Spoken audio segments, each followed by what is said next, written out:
이 이야기 우리가 너무나 잘들 알고 있는 바리새인과 세리의 기도 이야기이죠. 이 두 사람이 성전에 올라갑니다. 그러나 같은 시간 나란히 옆에 서서 기도한 것은 아닙니다. 어쩌면 서로 볼 수는 있겠지만 말을 들을 수 있는 거리에 있었던 것도 아닌 것 같습니다. 왜냐하면 예루살렘 성전은 그 규모로 볼 때 사람들이 흔히 생각하는 정도의 사이즈가 아니었습니다. 상당히 큰 건물이었습니다. 먼저 성전에는 본 건물이 있습니다. 본 건물 안에는 방이 두 개 있습니다. 하나는 성소, 하나는 지성소라고 하지요. 성소 안에는 세 가지 가구가 놓여 있습니다.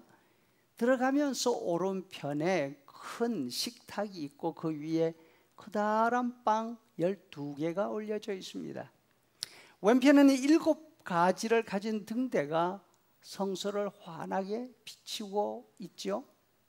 정면 커튼 앞에는 하나님께 향을 피워드리는 향로가 있습니다.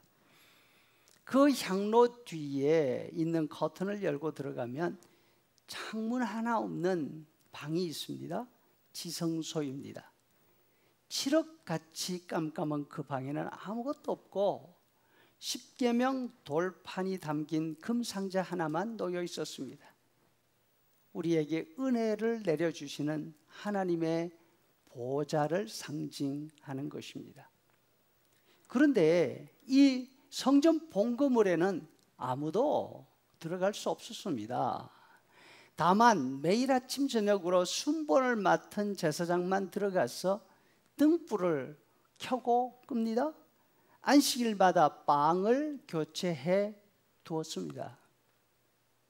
성전 본건물 앞에는 구리로 된 번제단이 있어서 제물을 태워드리는 연기가 쉴 새 없이 하늘을 향해 올라가고 있었죠. 그래서 성전 주변에는 언제나 제사 드리는 연기와 향기로운 냄새로 진동했지 않았을까 생각이 됩니다. 기도하러 성전에 올라가는 사람들은 이 성전 본건물로 가는 것이 아닙니다. 성전 앞에는 2개의 적지 않은 마당이 있었습니다. 들어가면서 첫 번째 마당이 여인의 마당이었습니다. 이곳에는 여러 개의 성검함들이 놓여 있었고 회랑들이 있어서 그곳에서 랍비들이 사람들을 가르치기도 하고 모임을 하기도 했습니다. 복음서에 기록된 예수님의 성전 활동이 바로 이곳 여인의 마당에서 다 이루어진 것이죠. 기도하러 온 사람들은 이곳에 여기저기 흩어져서 나름대로 기도를 했습니다. 오늘 이야기에 나오는 두 사람 가운데 바리새인은 성전 본건물 가장 가까운 곳까지 가서 자리를 잡았을 것입니다. 반면 세리는 멀리 떨어져 있었다고 하니까 아마도 안으로 깊이 들어가지 못하고 입구 근처 어디에 있었을 것입니다. 세리는 감히 고개를 들지 못하고 가슴을 치며 기도했다고 하죠. 아마도 무릎을 꿇고 있었을 것입니다. 하나님, 죄인인 저를 불쌍히 여겨 주십시오. 반면 바리새인은 본 건물 앞까지 가서 자리를 잡고 떡 서서 말을 합니다. 제가 다른 사람들과 같지 않은 것 당신께 감사를 드립니다. 그런데 누가는 바리새인의 기도를 말하면서 이 기도는 하나님께 드리는 기도가 아니라 자기 자신에게 드린 기도라고 표현하고 있습니다. 우리말 번역에 따로 기도하여 이렇게 되어 있는 부분이 원래는 자기 자신을 향하여 기도했다는 뜻이죠. 지금 이 바리새인은 성전 마당에 올라가 성전 건물을 바라보면서 서서 기도합니다. 하나님이여 하며 하나님을 우렁차게 부릅니다. 하지만 그 기도가 하나님을 향한 기도가 아니라는 것입니다. 자기 자신을 향한 자랑이었고 다른 사람을 의식한 광고였습니다. 매주일 교회에 나올 때 누구를 의식하며 나옵니까?